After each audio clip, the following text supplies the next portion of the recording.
નમસ્કાર દર્શક મિત્રો, હું દિવ્યાંશી લાઈવ ભરૂચ ન્યૂઝમાં તમારું હાર્દિક સ્વાગત કરું છું। નિહાળીએ આજના સમાચાર। ભરૂચ શહેરના ફુરજા વિસ્તાર સ્થિત ભગવાન જગન્નાથ મંદિરેથી રાજ્યની ઐતિહાસિક રથયાત્રા નીકળી હતી। અષાઢી બીજના પાવન પર્વ નિમિત્તે ભરૂચ શહેરના ફુરજા વિસ્તાર સ્થિત ભગવાન જગન્નાથ મંદિર દ્વારા રથયાત્રાનું મહોત્સવનું ભવ્ય આયોજન કરવામાં આવ્યું હતું। છેલ્લા 250 કરતાં વધુ વર્ષોથી સમસ્ત ભોય જ્ઞાતિ પંચ દ્વારા પૌરાણિક રથયાત્રાનું મહત્વ છેલ્લા 250થી વધુ વર્ષોથી સમસ્ત ભોય જ્ઞાતિ પંચ દ્વારા પૌરાણિક રથયાત્રા મહોત્સવનું આયોજન કરવામાં આવે છે। ત્યારે અષાઢી બીજ નિમિત્તે ભગવાન જગન્નાથજીની પૂજા અર્ચના બાદ ભાઈ બલરામ અને બહેન સુભદ્રા સાથે રથમાં બિરાજમાન થઈ નગરચર્યાએ નીકળ્યા હતા। રથયાત્રાને મહાનુભાવોના હસ્તે પ્રસ્થાન કરવામાં આવી હતી। આ પ્રસંગે ભરૂચના ધારાસભ્ય રમેશ મિસ્ત્રી, ભરૂચ જિલ્લા ભાજપ પ્રમુખ પ્રકાશ મોદી, જિલ્લા ભાજપ પ્રમુખ, જિલ્લા ભાજપ પૂર્વ ઉપપ્રમુખ દિવ્યેશ પટેલ, ભરૂચ ડિસ્ટ્રિક્ટ બેંકના એમડી અજયસિંહ રાણા, ભરૂચ જિલ્લા પોલીસ વડા મયુરસિંહ ચાવડા, ભરૂચ જિલ્લા પોલીસ વડા અક્ષયરાજ મકવાના સહિત સમસ્ત ભોય જ્ઞાતિ પંચના આગેવાનો અને સમાજના સભ્યો તેમજ મોટી સંખ્યામાં નગરજનો ઉપસ્થિત રહ્યા હતા। તો બીજી તરફ કાયદો અને વ્યવસ્થાની પરિસ્થિતિ જળવાઈ રહે તે માટે પોલીસ વિભાગ દ્વારા સમગ્ર રૂટ ઉપર ચુસ્ત પોલીસ બંદોબસ્ત ગોઠવી દેવામાં આવ્યો હતો। અંકલેશ્વરમાં ભગવાન જગન્નાથજીની 24મી ભવ્ય રથયાત્રાને રાજ્યમંત્રી ઈશ્વરસિંહ પટેલના હસ્તે પ્રસ્થાન કરાવવામાં આવી હતી। અષાઢી બીજના પાવન અવસરે અંકલેશ્વરમાં ભગવાન જગન્નાથજીની 24મી રથયાત્રા ભક્તિભાવ અને ધાર્મિક ઉત્સાહ વચ્ચે યોજાઈ હતી। રાજ્યના જળસંપત્તિ મંત્રી ઈશ્વરસિંહ પટેલે વિધિવત પૂજન અર્ચન કરીને રથયાત્રાને પ્રસ્થાન કરાવ્યું હતું। રથયાત્રામાં ભગવાન જગન્નાથ ભાઈ બલરામ અને બહેન સુભદ્રાજી ભવ્ય રીતે સજાવેલા રથમાં નગરચર્ચાએ નીકળ્યા હતા। જગન્નાથના દર્શન કરવા માટે ભક્તોનું ઘોડાપુર ઉમટ્યું હતું। રથયાત્રાના સમગ્ર રૂટ પર ભક્તો દ્વારા જય જગન્નાથના ગગનભેદી નાદ, ભજન કીર્તન અને હરિનામ સંકીર્તન કરવામાં આવ્યું હતું, જેનાથી સમગ્ર વાતાવરણ પવિત્ર અને ભક્તિમય બની ગયું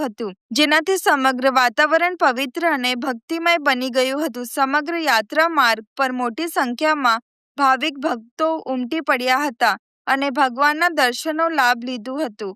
રથયાત્રામાં કોમી એકતા જોવા મળી હતી। યાત્રામાં મુસ્લિમ સમાજના આગેવાનો પણ ઉપસ્થિત રહ્યા હતા। આ પ્રસંગે જિલ્લા ભાજપ પ્રમુખ પ્રકાશ મોદી, નગરપાલિકા પ્રમુખ જિગ્નેશ અંદાડિયા, રામકુંડના મહંત ગંગાદાસ બાપુ, આયોજક જીતુ પટેલ સહિત અનેક આગેવાનો ઉપસ્થિત રહ્યા હતા। રથયાત્રા શાંતિપૂર્ણ અને સુચારુ રીતે સંપન્ન થાય તેમજ કોઈ અનિચ્છનીય બનાવ ન બને તે માટે સમગ્ર યાત્રા માર્ગ પર ચુસ્ત પોલીસ બંદોબસ્ત ગોઠવવામાં આવ્યું હતું। ભગવાનનું આ મંદિરે 1853માં રજીસ્ટ્રેશન કરવામાં આવ્યું હતું। મંદિર જર્જરિત હતું એને રિનોવેશન કરાવીને નવીનીકરણ કરવામાં આવ્યું। એના આજે 24મી રથયાત્રા આજે અહીંયા અક્ષર ખાતે નીકળી ત્યારે જગન્નાથ ભગવાન,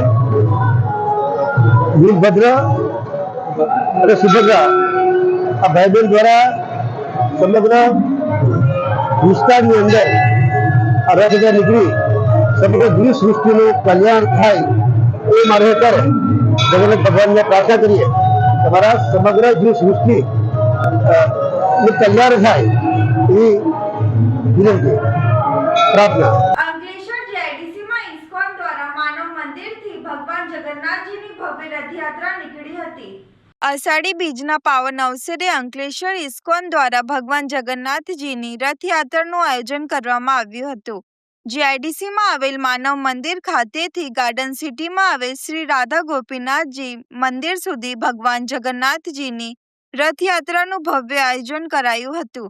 માનવ મંદિરથી નીકળેલી રથયાત્રામાં ભગવાન જગન્નાથ ભાઈ બલરામ અને બહેન સુભદ્રાજી ભવ્ય રીતે સજાવેલા રથમાં પરિભ્રમણ કરવા નીકળ્યા હતા। રથયાત્રામાં ભક્તો દ્વારા જય જગન્નાથના ગગનભેદી નાદ, ભજન કીર્તન અને હરિનામ સંકીર્તન કરવામાં આવ્યું હતું, જેનાથી સમગ્ર વાતાવરણ પવિત્ર અને ભક્તિમય બની ગયું હતું। આ ભવ્ય રથયાત્રામાં ભક્તો દ્વારા વિવિધ કૃતિઓ રજૂ કરવામાં આવી હતી। રથયાત્રા જીઆઈડીસીના વિવિધ વિસ્તારોમાં ફરી ગાર્ડન સિટી ખાતે શ્રી રાધા ગોપીનાથજી મંદિર ખાતે પહોંચી હતી અને ત્યાં પૂજા અર્ચના અને આરતી સાથે સમાપન કરવામાં આવ્યું હતું. જગન્નાથ મંદિર સુભદ્રા મૈયા કી રથયાત્રા મહામહોત્સવ કી આજે છઠ્ઠી વાર ઇસ્કોન અંકલેશ્વર દ્વારા સુંદર જગન્નાથ રથયાત્રાનું આયોજન કરવામાં આવેલું છે અને જગન્નાથજી આપણા અલગ અલગ વિસ્તારની અંદર અહીંથી ચાલુ થઈ હવેલી થઈને ગટ્ટુ વિદ્યાલય થઈ પશુપતિનાથ જલધારા ચોકડી